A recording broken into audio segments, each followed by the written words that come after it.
So I have been doing this a really long time, and I've gotten to that stage in my career where people ask me to come in and rescue them when they need rescuing. And as part of that, I talk a lot about good code and bad code, but it's not just that that's judgmental, it's that it's not very informative. So if I tell you your code is bad, you have learned not much. You feel bad, but you're not like, oh, well, now I know what to type. So I started a while back using the word simple to describe something that I aspire to in what I consider to be good code. But the word simple has lots of meanings. It's overloaded. So let's talk about the kind of simple I don't mean at first. When I'm teaching you something, I start simple. We're not going to make sure that this worked. We're just going to assume that it worked, because if I clutter up the code with error checking, well, I'm cluttering up the code. You can't see what's going on. If we're going to do something where I prompt you for a number and then I allocate a vector with that many elements, I'm not going to be all like, well, what if they type -2?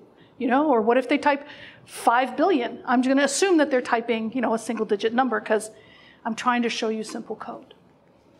And of course, I don't say, let's just defend against buffer overflow attacks in case someone types, you know, several thousand carefully chosen characters to inject their code into my execution space.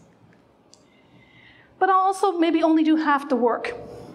Here's how you move it up. Here's how you move it forward, but not here's how you move it down or here's how you move it back, right? And there's good reasons for doing this. It seems appropriate this close to the U of T campus to point out that the medium is the message, right? We are trying to teach you, ooh, that's good feedback. We are trying to teach you, how do I make a vector? How do I sort a vector? How do I find a thing in a vector? And that's what we want to focus on. The user is learning this brand new concept, and they can't necessarily set aside the parts that are less important, like, well, that's error checking. You always do that even if we weren't using a vector. I'm trying to figure out where I can stand to make the speaker happy. Better? Okay, stand more close to the wall. Yeah. But literally, I will leave stuff out of code so it fits on the screen. That's the #1 reason for the up but not down, forward but not back part. The simple half the job fits on the screen. If I did both cases, I'd need a tiny font.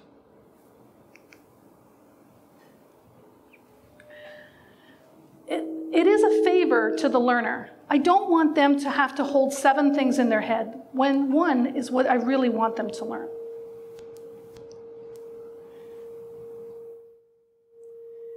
It's getting to where I can't stand anywhere.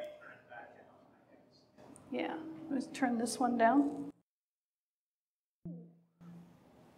Okay, we happy? Okay. The other reason a lot of these samples are weird and have all the important stuff left out of them is because they're just fake samples. Like in real life, you don't need to make a vector and put the numbers 1, 2, 3, 4, 5 in and then call a function to see if there's 3 in that vector or not, right? And so that is another thing where it's simple to the point of being utterly artificial and trivial. But then life happens. Life comes along, and you know, real life is complicated. Real life, you have to check for errors. You have to make sure if people were supposed to input a positive number, that they didn't input hello or -2. You have to do both directions, and the code grows, gets bigger, gets more complicated. So far, that's all fine. But then, unfortunately, something happens in the minds of the developers who went through that learning process. They say, well, simple is for beginners. Real life is complicated. We are big boy and big girl programmers now, so we don't write simple code anymore. Maybe we even get a little bit proud, and we make something like this. This took a really long time to make, I'm sure. Whoever made it is incredibly proud of it. I look at it and I'm like, it's behind glass because it's so brittle that if anyone touches it, pieces are going to break off. And that's not what you want in your code, right? Despite the fact that it's a wonderful piece of work. But a lot of us make this code and then we're proud of it, right? If it was hard to write, it should be hard to read. So I'm going to advocate for simple code with these adjectives.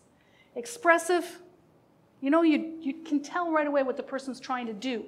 The code is telling you what it's for. Readable and understandable, but also unsurprising.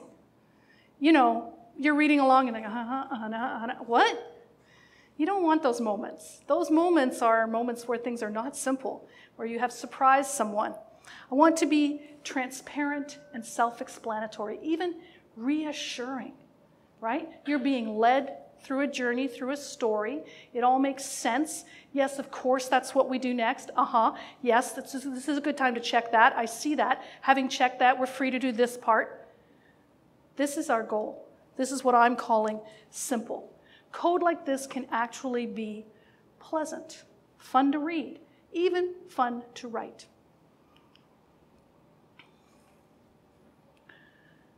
I spend a lot of time on Stack Exchange sites, and they have a rule about no subjective questions. This is a subjective question because I haven't said what better is. So it's like people who are like, should I go to Switzerland or Italy for my holiday? It's a question that people ask on the travel Stack Exchange site, but it's off topic because I don't know what you like in a holiday. So here are some sample different versions of that question.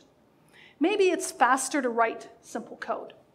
Maybe simple code is more correct or performs better or is easier to read, easier to change. Okay, let's answer those questions instead. We'll start with, is it faster? Sorry, no. This is a different wooden sculpture. It's much less fragile and delicate than the thing behind the wall of glass. But you know what? There's still a ton of work in that, right? You and I couldn't sit down with a chisel and make that in an afternoon. You know that quote, I'm sorry this letter is so long, didn't have time to write a short one. That when I first gave this talk, I said, okay, I got to put the right name on this famous quote. Yeah, it's an interesting search. Depending on where you are, you get different answers. Okay, so Mark Twain, Blaise Pascal, Samuel Johnson. It seems to be highly geographical, like just your nation's most well-known author. So I guess Margaret Atwood said it. But you do have to write that shorter letter. You do have to build new habits, new ways of looking at the code that you are producing. And a willingness to come back and change it, to look it over and say, actually, this works, but it's not what I'm aiming for in my code. I'm going to do something about that. Happier news. Is simpler code more correct? Yeah. For a number of reasons. I think they're all super defendable. Let's take the example of RAII, which I hope you know stands for Scope Bound Resource Management. I joined a project with an ancient old MFC application that was running benchmarks against a database. And they wanted to change it to be able to run benchmarks of arbitrary workloads, including against a bunch of different databases, but also of anything. And so there was an engine that ran on its own machine, and on the host machine there was something that started engines and got values from them and put them on the screen. And there was a main loop. And I'm not kidding you, I printed this out. It was 6 pages long, this loop. Several of the loops were while true, because there were either breaks or throws inside them. And the ones that weren't while true were not a lot better than that. And nobody on the team really understood the main loop anymore. So they wanted me to understand the main loop and maybe help them out a little bit. And what I discovered is, there was go-tos as well. Like there'd be catch blocks with go-tos in them. Yeah. And in some of the go-tos, it would say things like, if B, because these guys were Hungarian notation, B mutex created, free m underscore mutex or whatever. Maybe m underscore mutex.free, whatever. So they had all these variables and then all these booleans to keep track of whether or not they needed to clean them up. And in their catches and in the go-tos, they were like, do I need to clean this up? And they were cleaning it up. So gross. And I said to my contact, this needs a little RAII sprinkled on it. And my contact said, what's RAII? And this is someone with like 30 years programming experience, sits on committees, super smart person. supposedly writing in C++, what's RAII? So I went to the whiteboard and I did your canonical file example, right? Where the constructor opens the file, the destructor closes the file, you can't forget, we all live happily ever after. He's like, I get it. We had another meeting a week later and he had RAII-defied it. He'd made classes and put these, equivalent of these booleans could disappear, put the cleanup code in the destructor. The main engine loop came down to 1 page long. Everyone could understand it.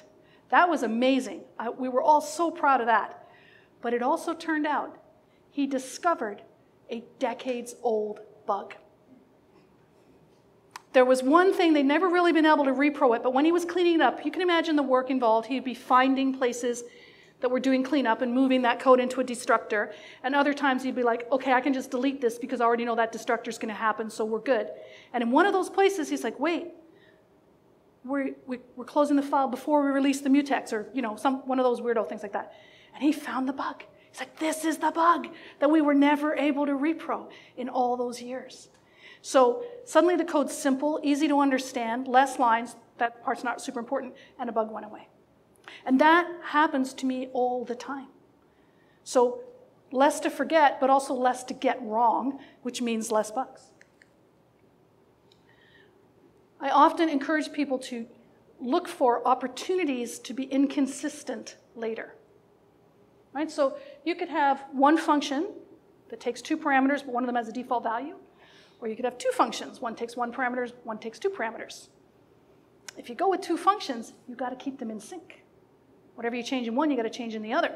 If it's possible to set it up, it isn't always, but if it's possible to set it up, you just put a default value in for one of the parameters.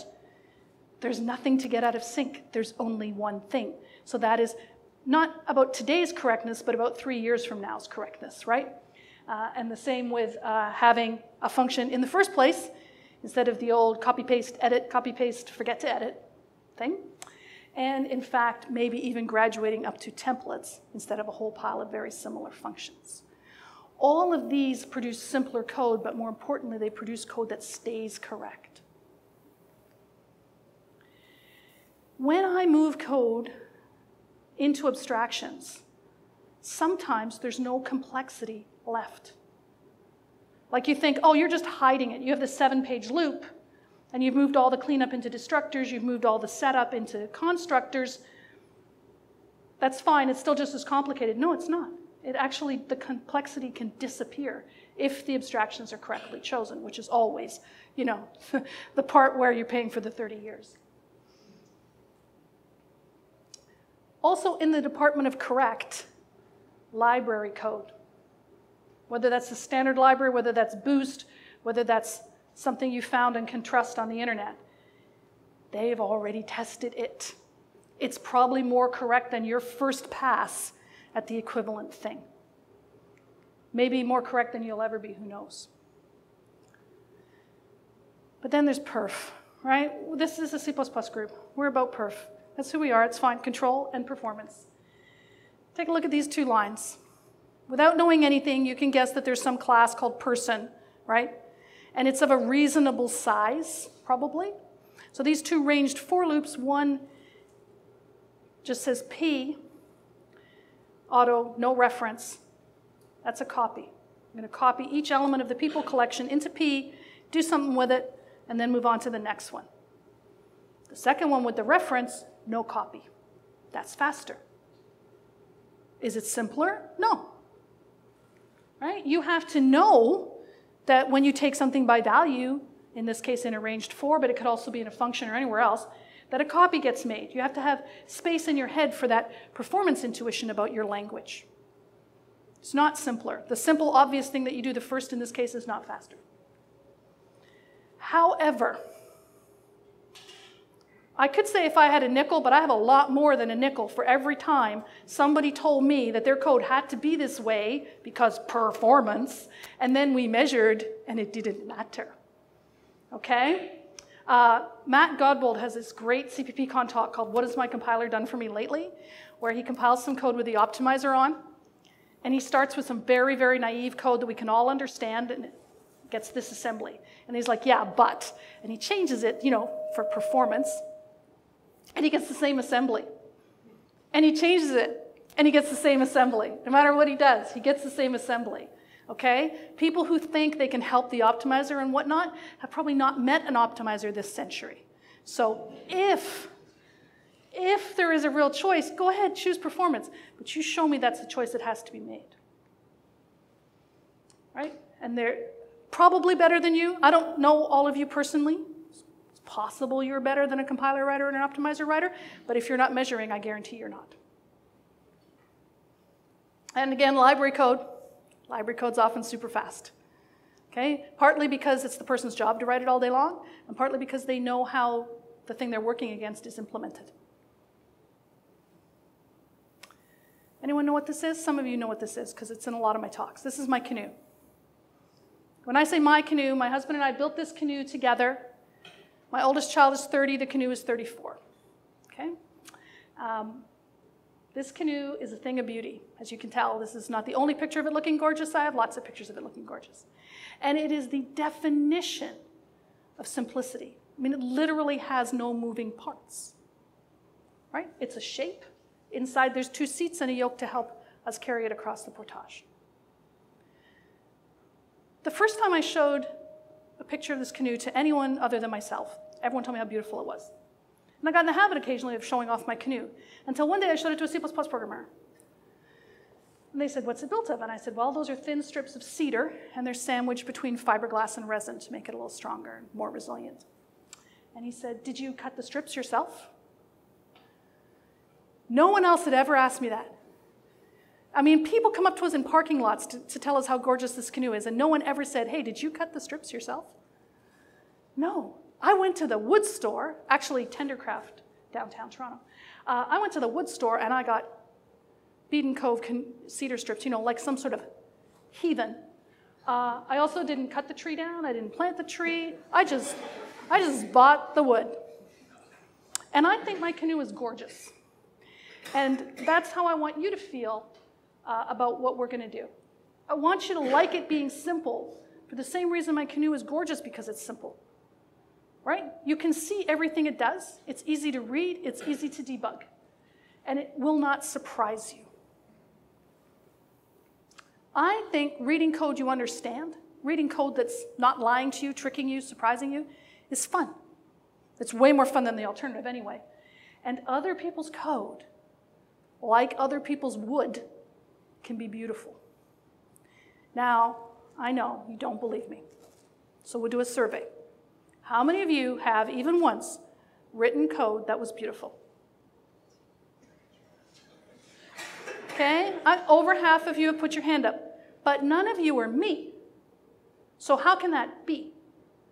You're telling me that your code is beautiful when you're not me.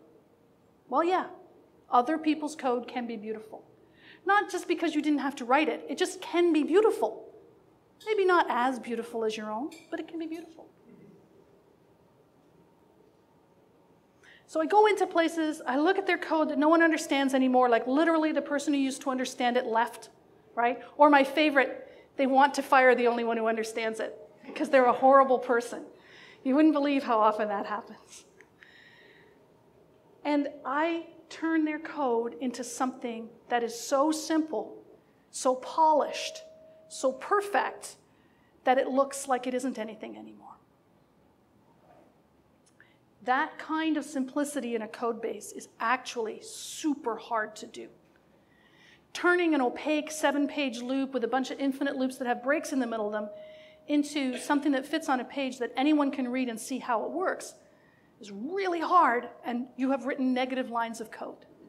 And what's more, when people look at it, they're like, yeah, this makes perfect sense. This is obvious. My 4-year-old could do this. You have to know what you're working with to do it. You have to know the language. You have to know the tools. Like, hey, we have an optimizer. That's a useful piece of information. You have to know the libraries that are available for you to use that are just better than writing your own quicksort. And that's a completely different kind of simplicity than, oh, to keep it simple, we're not doing any error checking, right? We're doing error checking. We're doing forwards and backwards. We're doing everything and making sense. It is a completely different kind of simple. So at this point, people say, all right, I believe you. I need the simple rules for the simple code. And it says in my speaker notes, bwahahaha. First thing you need to know, programming is communicating. It is a social activity. Communication is a huge part of it.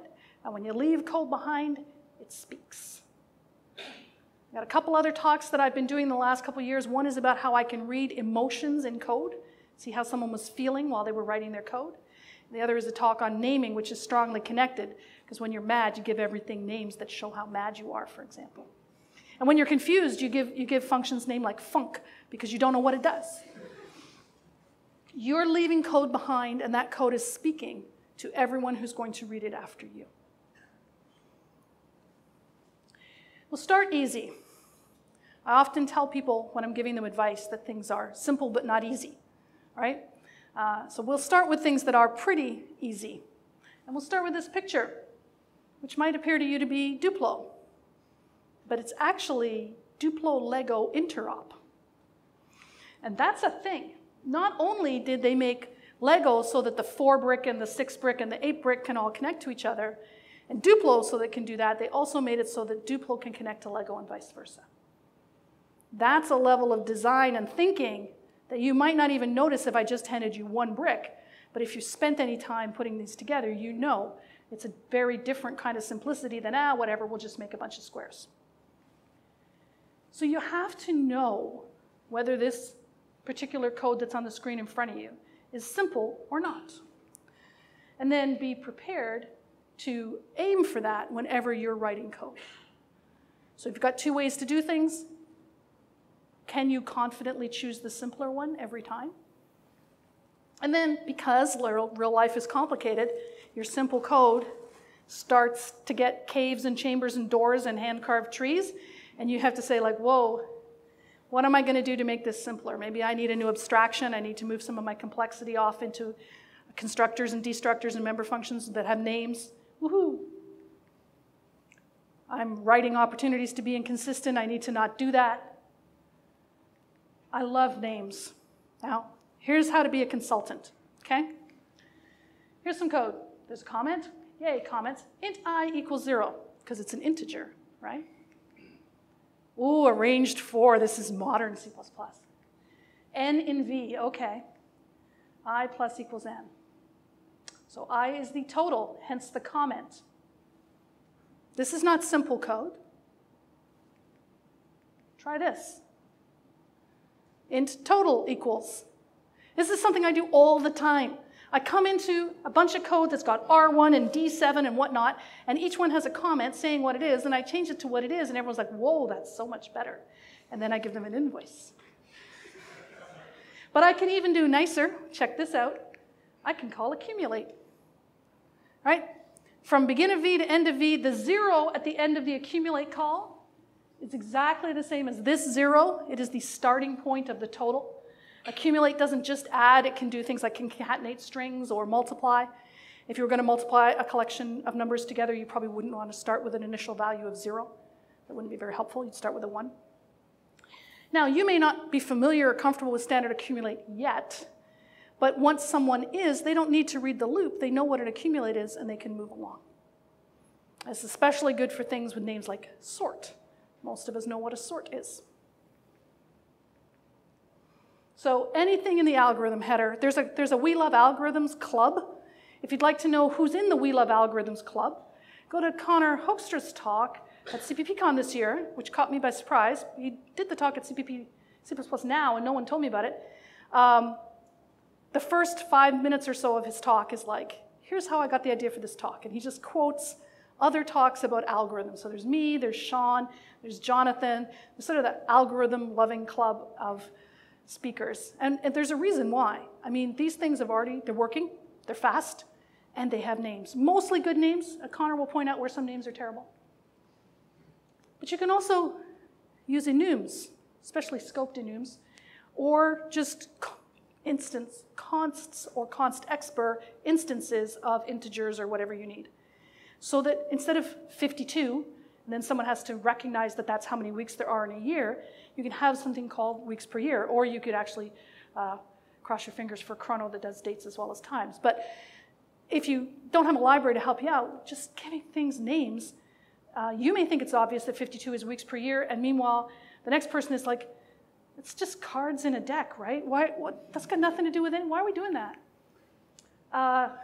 My rogues list of variable names I hate, I finally gave up this year. I did an hour on naming. So I will try not to repeat that material. But I do hate this sort of thing. D3 because it's the third double that you needed. You may think it's no big deal to remember these names. So here's D3 with, of course, a comment. That's the consultant instruction right there. Stuff happens, 1,000 lines or so typically. Like I used to be on the phone saying, so if you go to line 8,752 in whatever file, and then we'd sync up and we'd talk about the code starting at line 8,000 whatever. We call some function called get gross receipts. That's nice, and we put it into D3, and we have a lookup table in our brain that says that D3 is total revenue. Another few thousand lines go by, and we have some condition or another, and then we're going to take 5% off of D3. Why? I don't know. I'm barely managing to remember what D3 is, much less why I would multiply it by 0.95. And then later, we're like, if D3 is greater than D7. Oh my gosh, now I need to remember what D7 is. Double total revenue. Feel free to object to using doubles for dollars. That's not the point of this talk. Total revenue equals get gross receipts. Reassuring, right? Yes, that makes sense. We're not getting total expenses, right? We're not getting the salary burden. That function call makes sense with that variable. I feel good. Later, if whatever, I don't know why I have to discount my revenue, but at least I get in that mental signal that I'm discounting my revenue. And then if my total revenue is greater than my old revenue, okay, I'm following along all of a sudden. When you had that lookup table, and I gave you a really artificially small and easy lookup table because it all fit on one slide, didn't understand the code. Give it names, you understand the code. Now I want your functions to be short, but not for the usual reasons. One of my first programming work terms in Fortran, I had a boss who was very firm about quality, and she told us that none of our functions can be more than 25 lines long. I don't know why. Our screens were more than 25 lines, and besides, we mostly worked on paper. There was cards involved in that job. But she also said that every function had to start with the following mandatory comments. Name of the function, all the parameters it takes, all the local variables and what they are. And after you used up about 18 or 19 lines with that, you didn't have very much left for your actual function. And so we did things like put everything in common blocks, because then they wouldn't be parameters and we wouldn't waste a line explaining what it was. And breaking a function up into parts and having a function called calc, which called calc1, calc2, and calc3. We were not helping. I'm not advocating short functions for readability. I'm not advocating short functions for fitting on your screen or for fitting on a printed page. I'm advocating short functions so you can name them. You cannot name the 15,000 line function unless you call it process or do it or big loop, big daddy. Lots of times when you can't figure out what to call a function, it's because it's two functions. I'm also going to argue for emotionally short functions. That's a function that you don't care how long it is. Accumulate. Anybody know how long accumulate is? Well, I finally give this talk without a library maintainer in the room. I've done this before, and the front row's gone, yes, it's this many lines long. Thank you, Marshall. Different maintainers at different times. But if you didn't write it, you don't care. You're never going to step into it, right? You're never going to debug it. You're not going to be like, oh, I think std sort is broken. I'll just step through it in the debugger and find the bug. No, right? You just step right over that. You know that was great. So emotionally, in your feelings, these functions are 0 lines long, right? They don't matter. Sorry, I should have probably warned you. This is allegedly C++. And even I sometimes have trouble remembering it. You can see that it's full of Hungarian notation and obsolete Hungarian notation. So LP is a long pointer because there was a time when we had both near and far pointers. Was that when we were switching from 8 to 16 or from 16 to 32? Anyway, they're all long now, but LP is still kicking around. The SZ means that it's a zero-terminated string. You can see all these functions that start with stir, and you could maybe guess from the fact that there's a variable called LP command line This is trying to parse options out of a command line. Now there's libraries for this. But if you want to do it yourself, this is a really gross way to do it. And I discovered just how gross when I tried to move it into a function so that I could at least give it a name. And I found I couldn't take the LP command line as a const reference to a standard string, because right here, we get ourselves a pointer by looking for a space, and then we put a null character there so that when we do the stern copy, it'll go up to the null character, and then we put the space back. Okay, then we have a quick while loop to skip if there's multiple spaces, and then if we got to the very end and there's nothing there, then I guess we didn't have a second parameter, that's bad. And failing that, we'll use sprintf to put a lot of backslashes, although only half as many as you see on the screen, because each backslash has to be escaped. And extra bonus, if you're not a Microsoft person, do you recognize the all caps? Those are 0 and 1. They're integers. They're not bools. Okay, so we threw all that away and used other people's code. I set up a string stream with the admittedly kind of bad name SS, but I'm invoking the pronoun rule here. I talk more about this in my naming talk, but if something has scope of like 1 or 2 lines and then you never touch it again, I'm okay with pronoun-y names. So I just plunk, driver name, pipe name. And I took away the Hungarian and I gave them real names. You know, vowels are free, LP command line.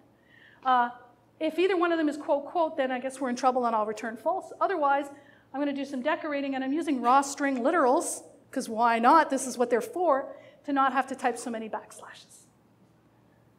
So I'm using, like, you know, this century's version of the compiler. I'm using string stream, and then I always get someone who's like, streams have terrible performance. It's true. This code runs, since it parses the command line, when the server stands up. And once up, it might stand up for a couple hours, a couple days, a couple weeks. I do not need this amazing, wonderful performance to make sure that we parse the command line sufficiently quickly, right? I'm not in some tight loop using streams. I'm like once when we stand up, I'm using a string stream. And now everybody can read it and they can see what it does. That's what I mean by when there's a choice. Another simple, we're still on easy stuff, remember? So these are like rules that you could follow. You know these functions. Take 7 booleans, right? Oh, this is my problem. I called true, true, true, false, and I should have called true, true, false, true, right? Like, make a struct called like options. Give all the thingies, verbose, print, log, whatever they're called, and then you can set up the struct and set the values in the struct, and everyone can see what's happening. And your weird bugs where the 5th and 6th parameters were flipped disappear. Especially hate shape-related things that take 4 integers. Like, is that x1, y1, x2, y2? Or is it x1, y1, width, height, or height, width, or what's going on? Make a point class, you know? And then have your rectangle either take a point, a width, and a height, or 2 points or something. We can all understand what's happening. Heck, make a rectangle class.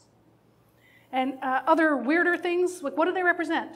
Why do you have 3 strings and a float? What is that? Is that a purchase order? Is that a person? Call it that. And pass one of those into the function. Sometimes the function takes 10 parameters because it's really 3 functions. Right? Like the first third uses the first 3 parameters and then no one else looks at them again. Then the next third uses about 4 parameters and then no one looks at them again. Then the next third. Like, just make 3 functions and have your calling code call each of them with their own individual parameter lists. And my favorite, so you have a function that takes like employee.firstname, comma, employee.second, you know what I mean? You're passing like 6 or 8 member variables of a single object to a free function. Why? Right? Often this thing just needs to move into employee or whatever we're working on. Or take an employee and be done with it and do the pulling apart inside. Tiny font. I'm going to read it to you. But the most important thing to see about this code is this. We call this arrow code, right? It's that shape. Even if you're in the very back row, you see the shape of it.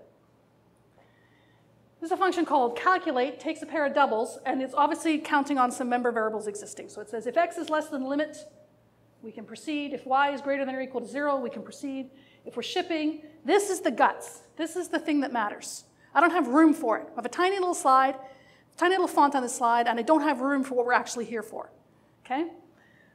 Then we have all the else's. This is the else about shipping, this is the else about Y, and this is the else about X.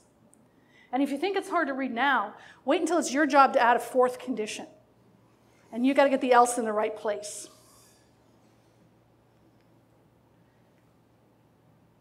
Notice the font got bigger? I didn't change anything else. People sometimes tell me, oh, you shouldn't return a bool, you should return like an optional. Where is this error coming from? I didn't change the signature, I didn't change any of the behavior whatsoever. All I did was, I flipped all three ifs, and I put a return in them. Okay, so instead of if x is less than limit proceed, I'm saying if x is greater than or equal to limit, error out. Same here, if y is less than 0, error out. If we're not shipping, error out. So we don't need the else's, and we're not getting further and further across the screen and harder to find the good code. And the errors are with the conditions. So if I ask you to add a fourth one, it's trivial. And it's easy to find the good stuff because it's right here at the margin. And it's not buried horizontal scroll page over. So returning early makes this code much simpler. Now, the first programming course I took was in 1977. It was called Introduction to Algorithms with What5S. The S stood for structured, and they were very proud of that because there was less go-tos. There was like ifs and elses in the Fortran. And we were taught only have one return. That was probably okay in 1977, but it's not okay now. This code is simpler, despite having many return statements, because you can see the good stuff, and the messages are with the conditions. And it's also real clear. Look, we have 3 preconditions, and then we do the good stuff. That was not anywhere near as obvious with the other shape of the code. So it's not about having less lines of code, but it is about people being able to follow along what's happening. You know that cartoon with the person with the broom? Const all the things. I actually learned this from James McNellis, who was a few months younger than my Canoe. This isn't about being const correct, because all the code in the world is either const correct or has no const in it at all. I mentioned the 15,000 line function. I once searched for const in that code base. I got no hits. I actually thought I'd made a typo. No const anywhere. Hundreds of thousands of lines of code. We're talking about going in and sticking const on everything. I do this as an exploration technique.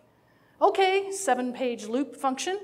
I'm going to mark all the function parameters, all the local variables, the function itself, if it's a member function, mark everything const and hit build.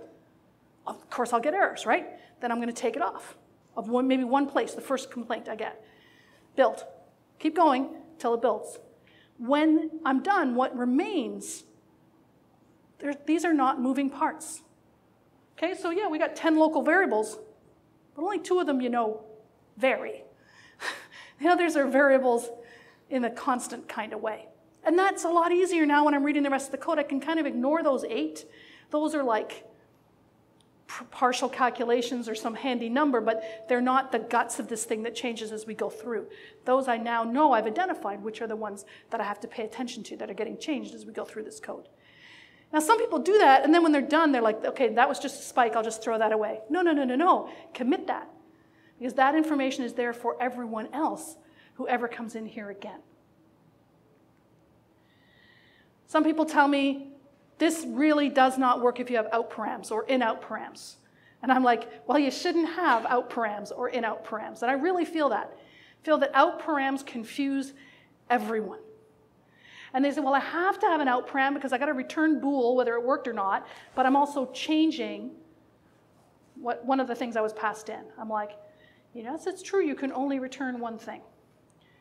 But that thing can be pretty complicated, right? So you can return a struct. You can return a tuple. You can return a std optional, which is a bool of whether it exists or not, along with a thing. You can return expected, and there's a ton of types already written for you, but you can also write your own if it makes you happy, and don't have any out params. And then your code makes more sense to people. That means you got to keep up with things. If you didn't know there was stood optional, if you didn't know there was stood expected, heck, I did a guidelines talk 2015, I think, and I chose 10 of the C++ core guidelines, explained why I thought they were great, and said, now there's 100 or so more. Go read all those. They're also great. One of the guidelines I chose was not to cast away const. Casting away const is terrible. And I set up a problem, a caching problem where you might need to cast away const, and showed a better solution involving the mutable keyword. And a number of people's replies on Twitter and elsewhere were like, wow, this new mutable keyword seems like it would be really useful. So I actually got an answer from Bjarne about how old mutable was. And my youngest child is 26 years old, and he is younger than mutable. It is not a new keyword, okay? It's a good keyword. You should know it. You should also know const while you're at it. But things keep getting added, right? And I said this isn't easy because you have to know your tools. You have to know the language. You have to know the standard library. You have to know what's been added. Range for loop. You got to have a loop, okay. Maybe you do, we'll talk. But if you make it a range for loop, I will know you touch every element in the collection exactly once. And I can tell whether you changed them or not because I'll know whether you said auto or auto ref or whatever, right? Probably all of us at some point have done this kind of trick. I'll make a constructor, but I'll make it private. That way no one can call it. Maybe for your singleton or some sort of non-copyable type. Now we can just delete constructors. Again, that's like C++ 11, okay? Do that. People will understand what that means when they see a function marked deleted. They won't understand what it means when they see it private and not implemented. I'm a big fan of non-static member initializers. Anyone know what that is? Show of hands.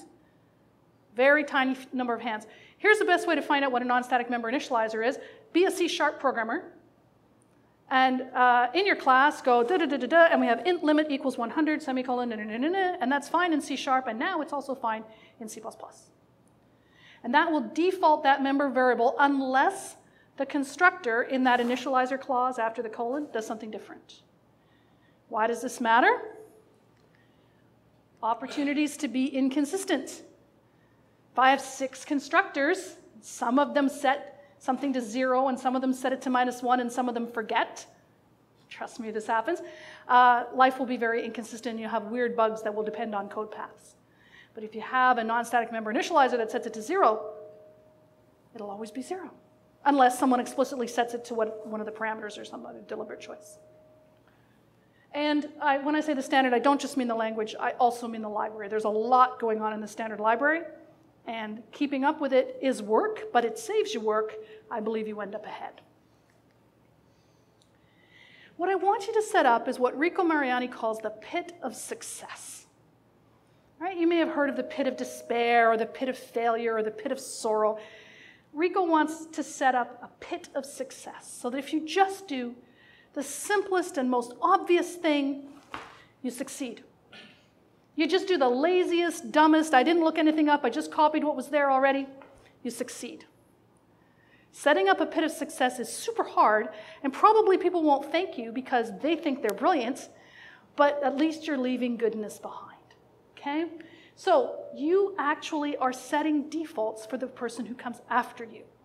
They are going to copy what you did. Whether it involves Control-C, Control-V or not, they're going to do what you did. So if you write 2 versions of a function, they got to remember to change it. You write 1, they only need to change 1. If you use non-static member initializers, they can't get their constructors inconsistent. If you have destructors and you put cleanup in the destructor, when they find themselves about to write a function called cleanup, they're going to be like, oh yeah, right, we use destructors for that. And they're going to move that cleanup into the destructor. And code is going to be more correct, because people can't forget to call cleanup.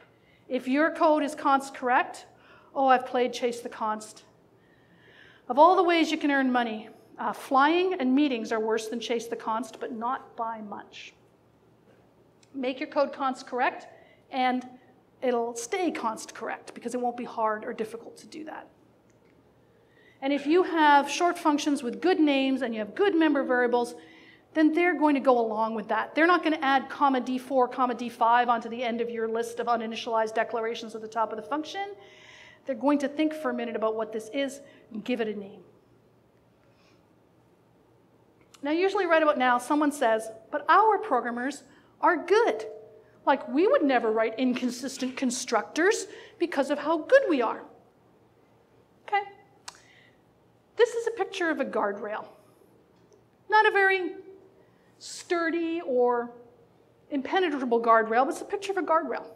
And it's not a great picture because I was so stunned that I just brought up my phone and took a picture. Oh my God, that's a guardrail! And I took a picture. I think it's the only guardrail in all of Vanuatu. We're walking up along, and later flat out up, a river, a bunch of waterfalls. Do you see this lady? She's in the river. Okay, we ended up in the river. You end up in the river. I don't know why there's a guardrail here. Look, the day before we were here. This is a live volcano that has been erupting for 600 years, at least. That's when Captain Cook saw it and took a detour to go take a look. The people who live there say it's always been erupting, and I'm not going to argue with them. You can make fun of people who think volcanoes are gods. You try standing here. It's rumbling, it smells like sulfur, it shakes like a train, and literally lava comes out every 3 to 5 minutes. What looks like rocks here are blobs of cooled lava. Shortly after I took this picture, a lady came by in flip-flops and a long dress, and she said, you can't stand here. You have to go further up. I don't know this man. I wasn't prepared to go further up. He's pointing his camera at a lake of lava. You see there's no fence? There's just flip-flop lady. She says, you can't stand here. Some lava landed here last week. Go up or go down, but you can't stand here. There's no path. There's no fence. There's not even a sign that says, hey, volcanoes are dangerous. You just stand on the edge of the volcano and go, wow, I didn't think it would smell this much. After that, you kind of get a little more pro-guardrail. You kind of get excited when you see a guardrail. Because when it comes to day-to-day programming, I really want this to be my life. Like, I can get in the river if I want, but I'm not going to trip, like bend over funny scratching a bug bite, and end up head first in the river or, you know, the lava. So this whole, our programmers are good, we don't need guidelines, we would never get inconsistent. I want this life, not this every day. I'm really glad I went. If you get a chance, the island's called Tanna, T-A-N-N-A, and you should go. But I don't want to do that every day for work. I will tell you one thing you shouldn't do, and that's to be an architecture astronaut. You know this thing, right? Again, I really should warn people before I put some of these slides up. I'm sorry.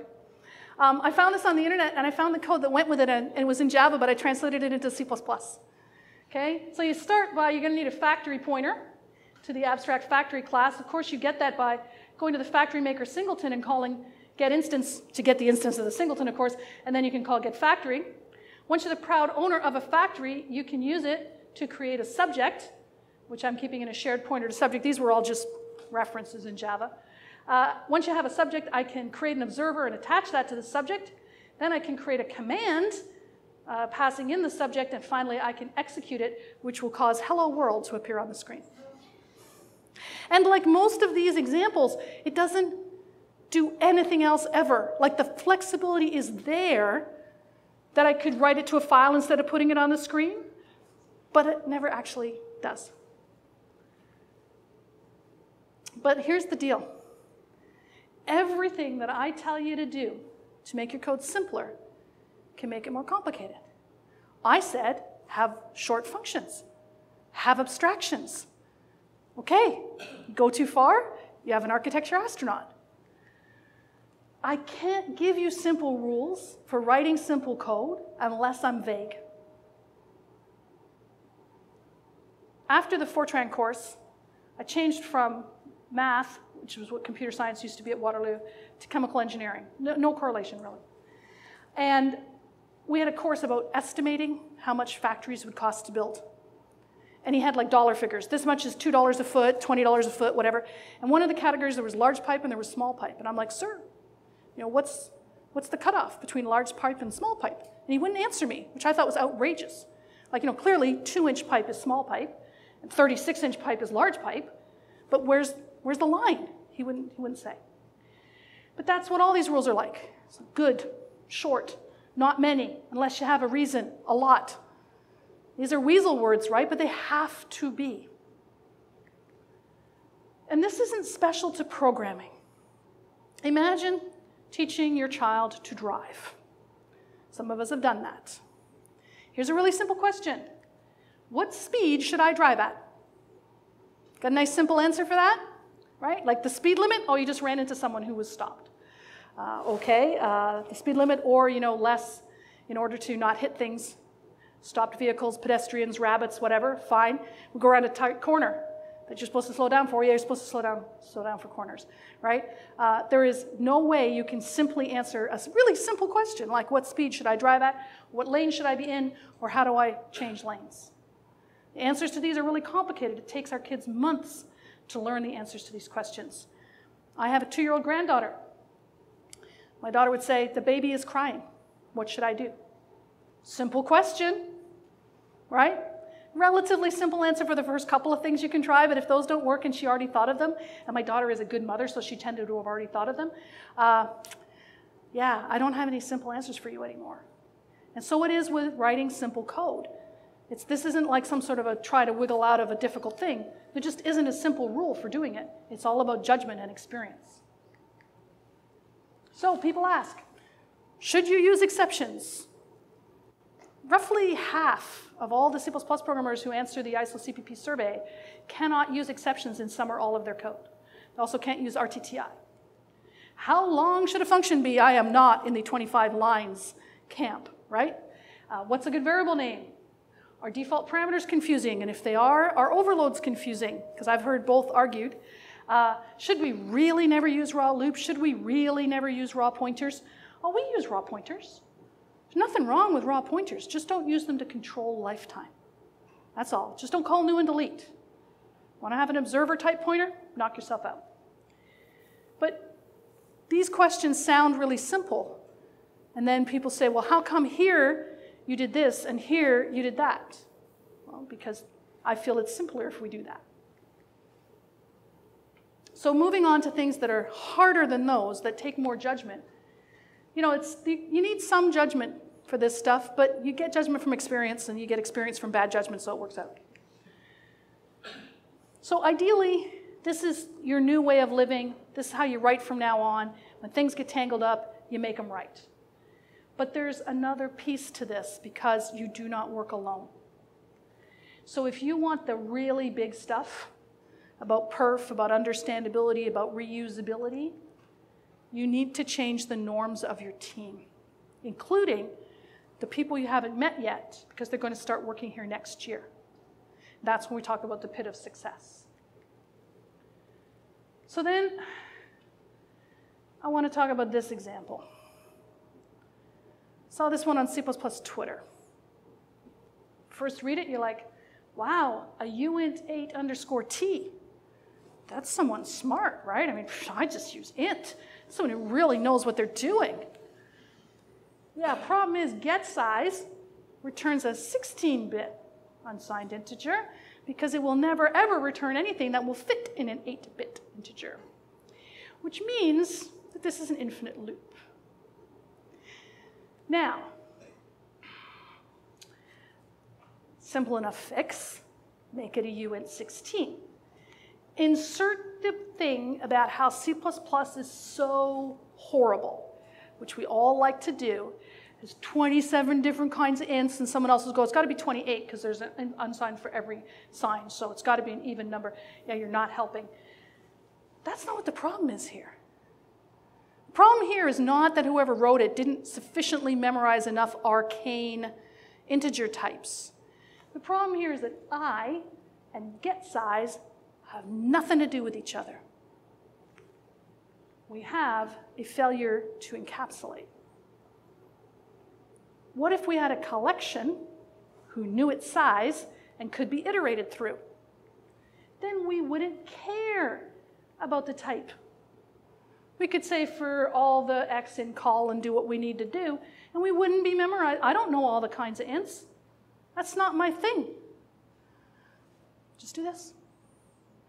Fix the underlying problem, the real lack of simplicity, 2 completely independent moving parts that are running around doing their own thing and are not constrained by each other. That's not the truth of the reality. That's how someone chose to represent it in their code. Fix that. Now, I don't want you to think you don't need to memorize long arcane lists. You don't have to memorize integral types, but you can recognize our idioms. You can recognize things from the library, especially algorithm, and you can recognize commonality either within your app, like, oh, this is just like when we do the except it's but also with the rest of the world. So, something really easy. This loop touches everything in the collection. I should use a range 4. For extra bonus marks, I wonder if there's something in algorithm that does what I want. Sean's line, right? This is obviously a rotate. The number of people on the planet who can go, this is obviously a rotate, is still basically just Sean. But you can recognize things that are in the standard library. If you're writing a loop to see if any of the items in this collection are marked rush, you could call a function called any of, which gives you true or false to just that question, right? You can learn that. There's about 100-ish functions in algorithm and some more in numeric. You can learn it in a few hours. There's a stack. Don't write your own stack. Don't write your own double-ended queue, okay? And my favorite, please do not go away for the weekend to write a JSON parser. You are not the first person who needed to parse JSON or go get something over HTTP or do some logging. That's what I mean by commonality. You can go find some library code that you can trust, and I should plug the Discord server.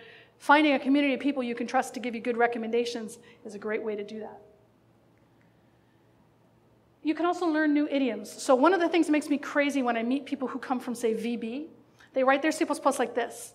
If x is less than y, return true. Else, return false. And like, it's not wrong. It compiles. It probably produces the same assembler as return x is less than y. But it's more idiomatic, right, to return x is less than y. Or the people who only want one return value, so they say bool retval. If whatever retval equals true, else retval equals false, return retval. Like, stop, just return the condition. That is idiomatic C++. This bullet here is referring to something called a immediately invoked initializing lambda expression. Anyone heard of them? I think I might have. Yes. I added the code.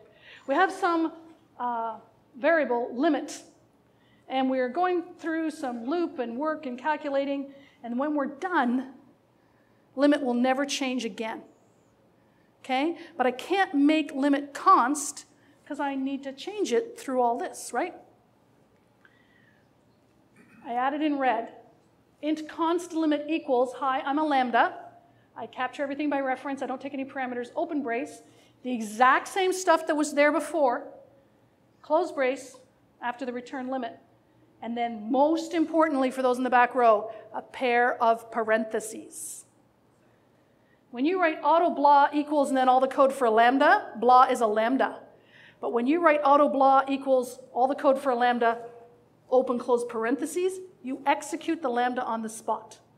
And it returns that value. So this will do that looping, figure out what limit should be, and now limit can be const. It'll be const for the whole rest of the program. That's called an IIILE, or some people only use 2 I's and say FE. So it's immediately invoked, optionally initializing, lambda or function expression. That's a cool thing. Lets you const all the things. But you got to learn it. We keep making up new idioms. Raw string literals. You saw me use them in the command line parsing, right? They really helped. There was a lot less backslashes. Most people never use raw string literals. They heard about them once in a talk in 2012. Then it gets harder. Like, that wasn't hard enough. What does everyone know? If I mark a member variable mutable, will my future coworkers know what that means? If I use an immediately invoked initializing lambda expression, will my coworkers see that pair of parentheses? Right? It's not enough that you know it. You have to know whether or not the future readers are going to know it. So, weasel words. I want you to replace complicated things with familiar idioms and language constructs that express your intent. Well-known library classes and functions that others will recognize. There was a huge Twitter argument about iota, for example. I'm not going to replay it. I'm just telling you. People argue. Appropriate, another weasel word abstraction. So someone has to learn in your code what's a purchase order, what's an application, whatever. They learn that about your code. But you must not, we're not getting back to the Play-Doh, you must not omit any needed capabilities. You must not hide what it really does behind way too many interfaces and abstractions and adapters and injectors. And you must not prevent future changes. A lot of times people will say, oh, it's simpler, we'll just put 73 in here. I don't want to run around making a constant. It's just simpler, I'll just put the number. That's Play-Doh simpler, not highly polished metal ball simpler, right? Because the future is coming. And I gotta love this story. Phil Nash told me this story. We all know this quote, right? I quoted this in my PhD thesis. Phil told me that's not what Einstein said. He said something much more complicated, which another person paraphrased to this. And I love that so much, I will not fact check it. It's right. So you've got to look at simplicity in context, right? Slamming a magic number in there is simpler now, but not for all time. Mutable global state is simpler now than changing the parameter list of 7 functions that all call each other. But 6 years from now, when the function depends half on its parameters and half on globals that no one knows the names of, not so much. Remember, it's not always faster or easier to write simple code. I'm asking you to take the time to write the shorter letter. Then comes the worst part.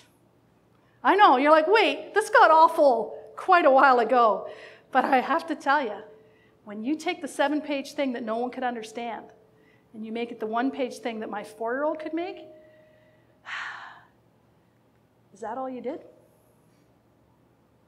Aren't we just making blobs of Play-Doh here? You're like, no, this is elegant, this is complete, this does everything. I didn't leave anything out. Look at it, just marvel at it. And they're like, doesn't look like much here. I don't see any cleanup. Do you not mind if you have memory leaks? Like, no, we have ARIA, it's fantastic. I thought you were an architect, right? Where's your architecture astronaut stuff, right? Where's your singletons? Where's your multi-page UML diagrams? I can understand this. And that's really hard. And it's much harder as an insider than it is for me as an outsider. I have all kinds of outsider cred. But when you're advocating for the really simple thing that everyone can understand, there's going to be someone who likes the complicated thing better. And that is really the very hardest thing. And I would be unfair if I didn't tell you that was waiting for you. I think it's worth it, but it is waiting for you. You have to be brave. Is this simple, didn't think it through? Or is this simple, brilliant? Right? I'm sure I'm on the simple, brilliant. Everyone can grasp it right away and they can say, wow, that's amazing. I didn't know we could do that. You need to be really sure that's the side you're on. And you know your language, you know your library. Do the people who are going to read your code know it? Do you really want to be in front of upper management explaining what any of does? And people ask me this. They say, if everyone can read my code, if everyone can understand my code, if it's transparent and reassuring and storytelling, what do they need me for? And I'm like, you're kidding me, right? They have other products. That's what they need you for. And I've never, ever recommended firing a person who writes readable, understandable code. And I wasn't making it up. I get brought in where the term of my contract is, let us know if we can fire person name. Okay? Read our code, figure out what we're dealing with, talk to everyone who isn't person name, and let us know if he has really finally gone over the line this time. And I'm sorry, never been asked to do it about a woman. Could happen, hasn't happened yet. I will never recommend replacing you for writing code we can all read. That is not a thing to be afraid of. Be afraid of writing code nobody can read. Ask yourself, this code is representing you to the future. How do you feel about that? There's a joke running around about write your code as though it's going to be maintained by a psychopath who knows where you live. But I heard a much scarier version. Write your code as though it's going to be maintained by your kid. Ask yourself, how far have you come from being a beginner? What I want you to do, I want you to learn, I want you to read code. You can't understand whether code is readable or not unless you go and read a bunch of code. I want you to care. If you care about the code you write, you'll write better code. You'll take the time to write the shorter letter. And I want you to test. If someone tells you that this gross thing is necessary because performance, oh yeah, let's check it out. There's lots of benchmarking tools available now. Let's check it out. Let's see what we're dealing with. Ooh, 14 milliseconds every time we start the server. Yeah, you're right. That's completely unacceptable. It's way better that we need 10 minutes every time I try to read this code once a year. And communicate. Your code communicates. Remember that always. But also tell people what you're doing. When they say, what the heck is this?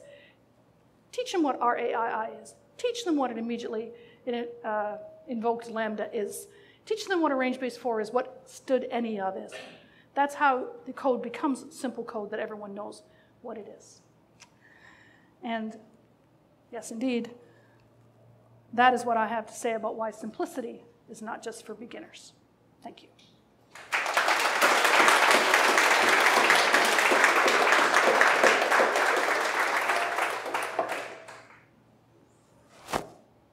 We have a mic for questions. Are there any questions? Hey, thank you very much for the talk. It was really, really good. My question is, all the rules that you explain are obvious, like something that, yeah, we should do that, and we should do that. Well, they're very hard to argue with, but a lot of people don't do them. Yeah. Yes. And then, like, I've been working in this for 15 years, and I still find that kind of code, right? So, yep. Why? So I think a lot of it is that wooden carving behind the glass door. I am so smart that I can load 27 local variables into my lookup table, and if you can't, well, sucks to be you. And it's like there's no medals for this, right? Giving them good variable names would help everyone. Well, it doesn't really accomplish anything. It's pointless. I got better things to do. I got tickets to close. So, you know, if you have a commitment to everyone like, wow, we're spending a lot of time fixing bugs because people got D4 and D5 muddled up, then you can get some understanding. The other thing that's changed in the last 15 years is refactoring tools, right? You're not doing search and replace anymore. You got a tool where you can right-click D3 and call it total revenue, and it's total revenue, even in the comments, if that's what you want. And that makes a big difference in terms of how much work it is to get people to go along with doing it. So how do you fix it? Like, if I have a team and I have a code base of 25 years, yeah. And I have this guy that wants to keep doing like very complicated architecture when it's actually not needed, how do we improve that? How do we fix it? Is it something that is right? So you have two separate things going on. One is completely social. Like I said, you have to change the way your team works. If your team values simplicity, your code will become more simple over time. That's really hard, like politically and socially and soft skillsly and all of that. But there's a second issue, which is once everyone's cool with it, you know, we're not going to start in on some giant global replace starting on line 1 of whatever the alphabetically first file is. That's a much longer answer. I actually have like about a 7-hour answer, and I have a legacy code course on Pluralsight.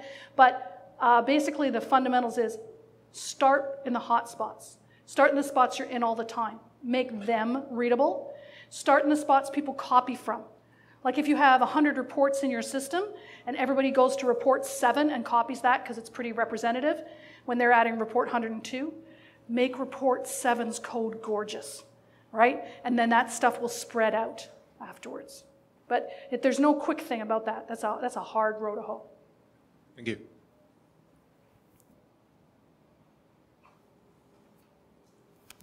Thank you very much. I resonated with something you said. It's the initialization of the member variables, and just is more in the. My question is, where is that like how can I clarify for myself and my team that line of simplicity is? For example, I guess that only applies to integers and integral types, but like with like the inline member variable thing that is like you can initialize anything, any member variable. It doesn't have to be a fundamental type.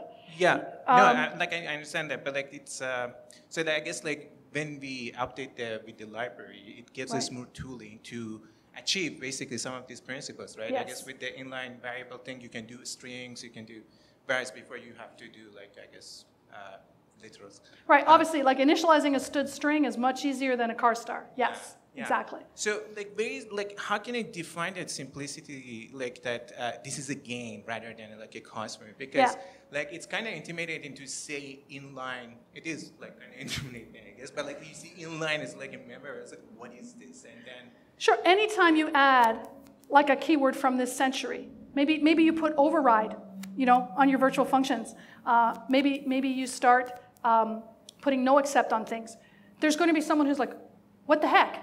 I never heard of that, right? And that's why I talk about knowing what other people know. Ideally, the whole team would be like, yes, C++17 for the win, and you would C++17ify your code, and everyone would know what it is. But, in theory, there's not much difference between theory and practice, but in practice, there often is. I don't know that you can just march in and 17ify code like that. But again, the same as if you're fixing bad names. Work in the hot spots. Work in the spots you're in all the time. Make those as modern as you can. And so if using a particular new keyword is going to make that code explain itself better, like I think override does, for example, do it.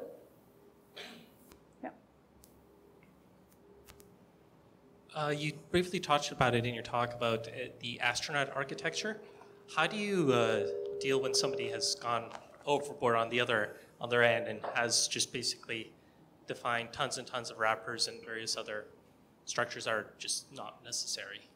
Yeah, it's really hard because we say, like, have some abstractions, right? Have some indirection. And then we're like, no, not like that. That is where it's very helpful to come in from outside and say, yeah, not like that. But internally, you can have this conversation. You say, what is the benefit we are gaining from this? And usually what they tell you is like, well, we could switch from SQL, Microsoft SQL Server, to Oracle on the fly. We could just update the config file, and the databases would change. You're like, yeah, that's never going to be needed, right? Like, there's going to be a few things that are going to change if we do that change. And this code can come down and come back up, and we can actually probably even make code changes. And so a lot of the architecture astronaut stuff is for that. It's like, oh, we can support Windows and Mac and Linux all on the same code base. Oh, that's excellent. Thank you. Good. And we can support future versions because has that ever happened if we needed to do that? Well, no, but like say another like really popular operating system comes along. Okay, right, that could happen. So like ask for the benefit of the abstraction and the indirection and the wrappering. And if that's not a worthwhile benefit, you're paying a cost. So have that conversation. I can march in and ask people stuff, and they answer me. And I recognize the fact you can't always do that internally. This is one of the, the thing like, well, I've been telling them to do that for years, and they won't do it. I know. That's why you brought a consultant in, so it would happen. Don't fight it. Use it.